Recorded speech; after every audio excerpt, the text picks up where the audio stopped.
We don't mind him seeing the church look. And y'all look good.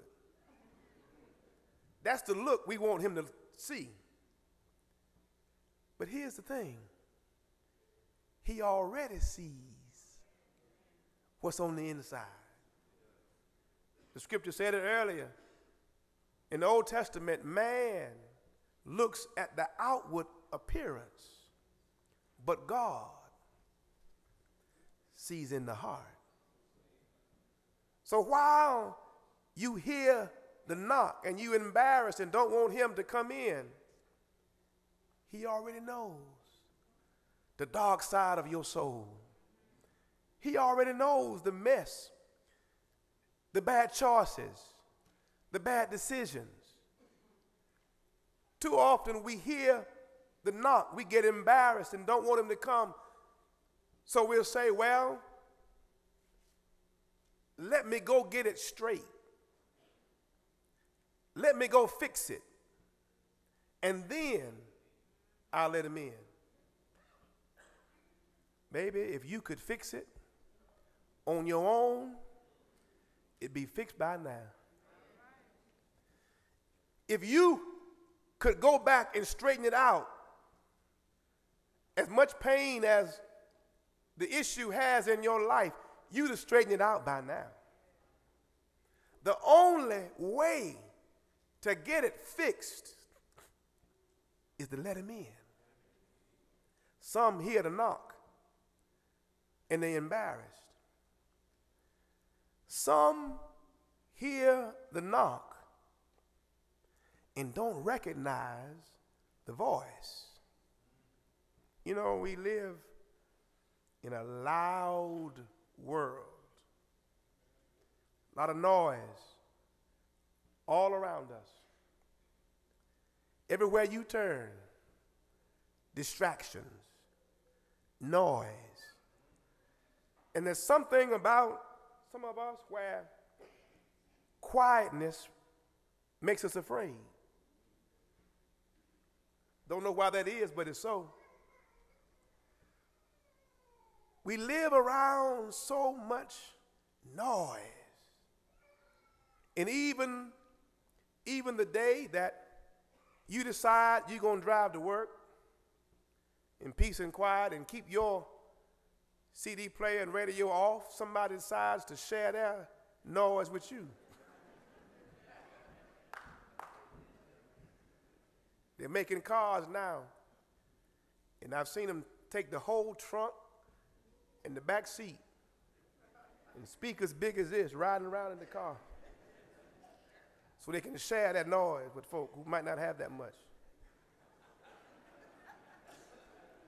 A lot of us are caught up in a world of noise, and when he knocks, we hear the knock. Too many distractions to know it's Christ. Some hear the knock embarrassed. Some hear the knock and don't recognize the voice. Some hear the knock and our ego says we don't need him. Now that's dangerous. When your ego says, God, I got this. That's dangerous. When your ego says, God, that's all right, I can handle it. Behold, he's knocking. I wondered across the centuries as these knocks have continued, what has kept Christ from breaking in? Because he does have the power to break in. It doesn't take much to break in a door. We've got some firemen here who are trained, some law enforcement folk here. They can get through a door. Jesus, the warrior, the conquering king, he can get through a door. what keeps him from breaking in to your life is mercy and his grace. He's trying to give us enough chance to get some sense, to open the door ourselves. Now every now and then, he'll break in. I've seen it, and you've seen it too. When the ego gets so out of hand and the life gets so off balance where it is so destructive, it is about to tear up itself and those around, if need be, he'll break in. You've seen him. When God shows up, shake your world. Somebody here's a witness that there was a day you knew you were grown and you knew everything and didn't need nobody. You were large and in charge. You were doing everything you were grown enough to do. And you were on your way to taking yourself out. And God broke in. Somebody remembers when God took your life and slammed it to get your attention, and you finally woke up.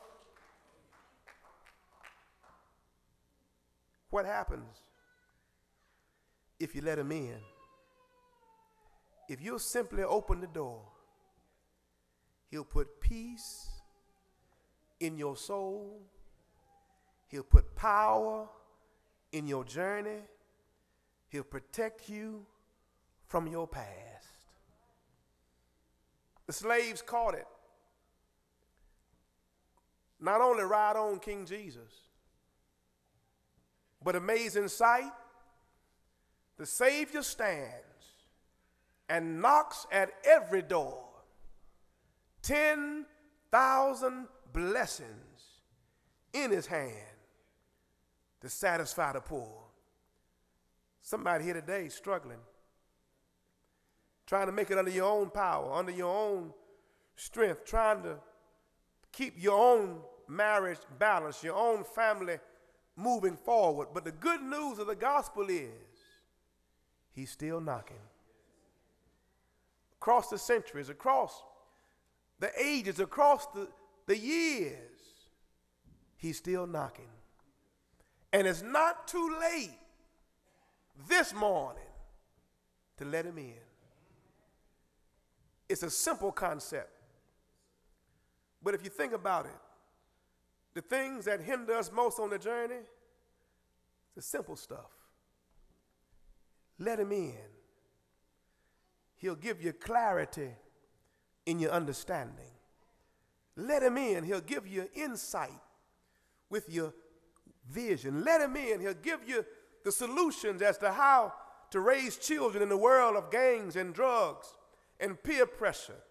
Let him in. He'll show you how to love your spouse and show your spouse how to love you. Let him in. He'll show you how to handle your finances so that your home will get back in balance. Let him in. If you let him in, the power that will come in your life is beyond your imagination. The hymn writer simply said, what a wonderful change in my life has been wrought since Jesus came in to my heart. I have light in my soul, for which long I have sought. Since Jesus came in to my heart, floods of joy over my soul, like a sea billows roll. Somebody today wants to let him in, but you're afraid of what folk gonna think. Listen, folk got their own problems. They're not thinking about you this morning. They got their own issues. They're not, whatever it takes for you to let him in, don't leave this day with Christ still outside the door. Amen.